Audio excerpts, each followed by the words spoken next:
The Santa Isabel Entity. In September of 1972, a series of strange and chilling encounters took place at an industrial complex in the Argentinian city of Córdoba. Over the span of just 1 week, several workers reported crossing paths with a mysterious intruder, an entity whose origins remain unexplained to this very day.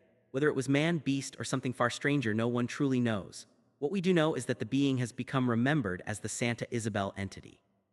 Opened in 1955, the Santa Isabel manufacturing plant was owned and operated by the Renault Motor Company, a French multinational known for producing cars and aircraft.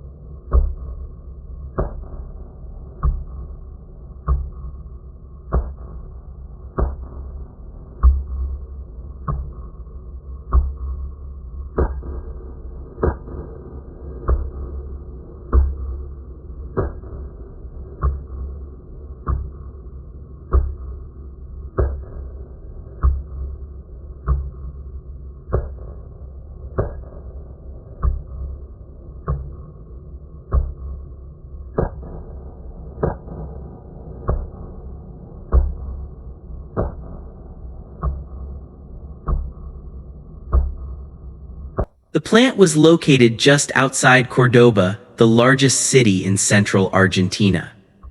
By the late 1950s and throughout the 1960s, the plant expanded rapidly.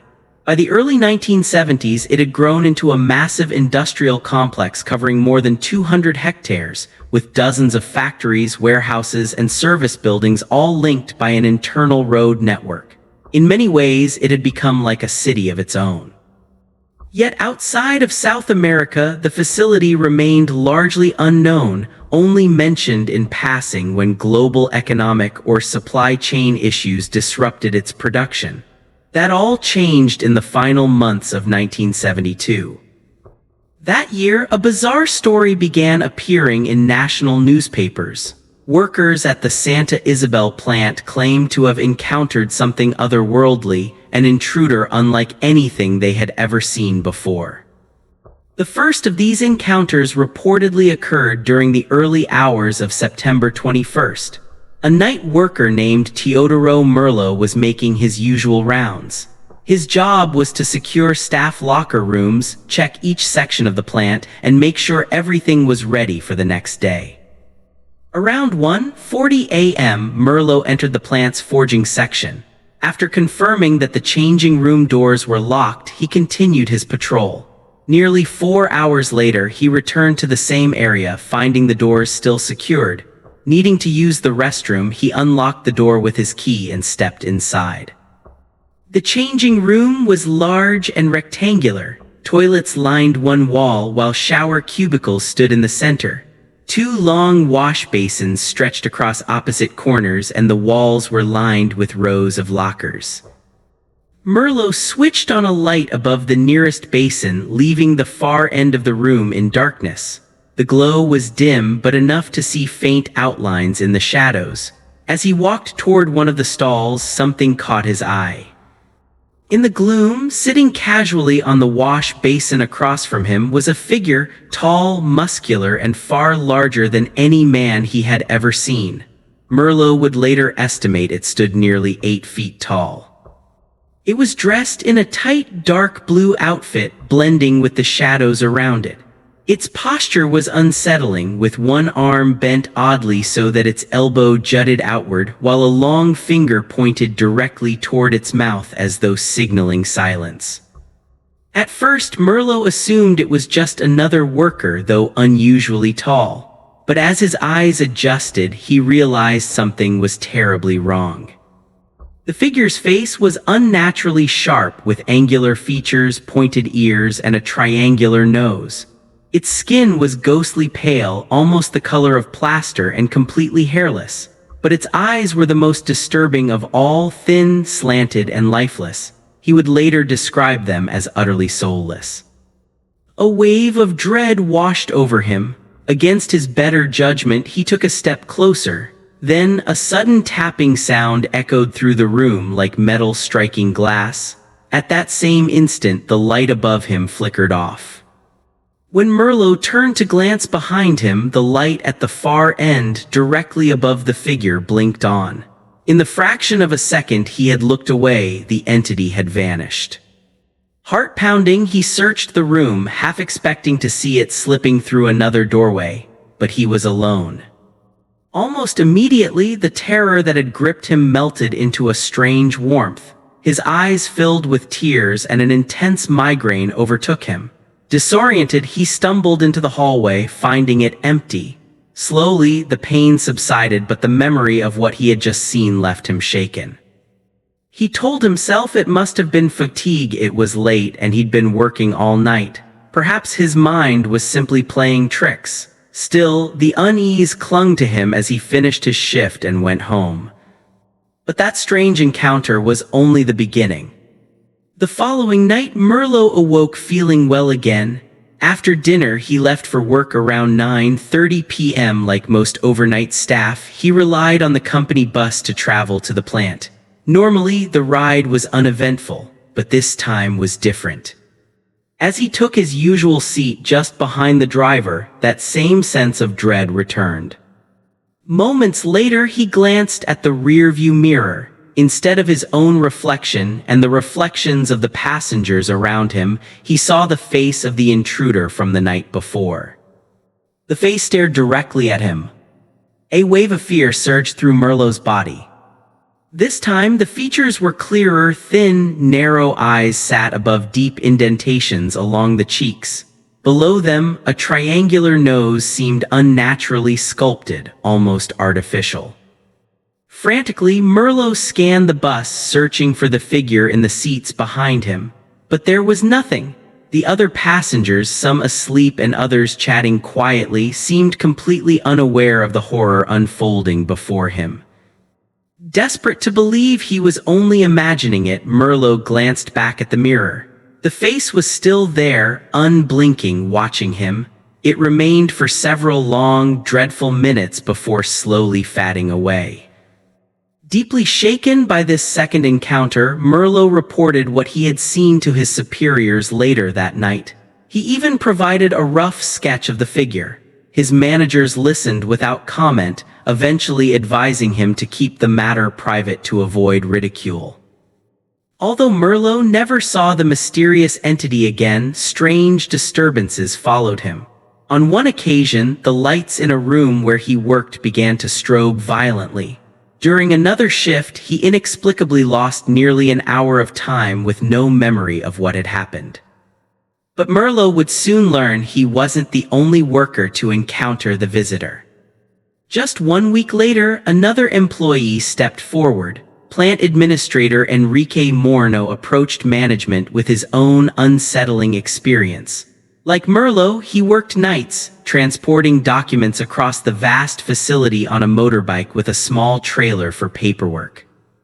On the evening of September 27th at around 10:30 p.m., Moreno was gathering files from the engineering department when the office lights suddenly flickered off and then on again. A loud whirring sound like a massive turbine echoed through the room. Strangely, no machinery was operating nearby. Shaken but determined to finish his shift, Moreno delivered the paperwork and then began heading back toward the main gate. His route took him past a row of vehicle chassis stacked along the roadside. It was there he noticed it. A tall, shadowy figure was moving behind the stacked frames. At first, Moreno assumed it was a worker perched on another man's shoulders, or perhaps someone walking on stilts. But as he drew closer, the figure turned its head toward him. In that instant, his bike engine sputtered and the wheels locked. Moreno came to a sudden stop, frozen just meters from the figure. Its movements were unnatural. Its head and arms did not shift independently but seemed locked in place with the rest of its body.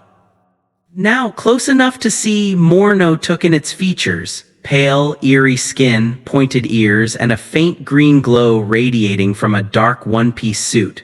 Around its waist, a metallic silver belt with a thick holster gleamed under the dim lights. Fear held him motionless. Then the air filled with a sharp, acrid smell as though something nearby was burning.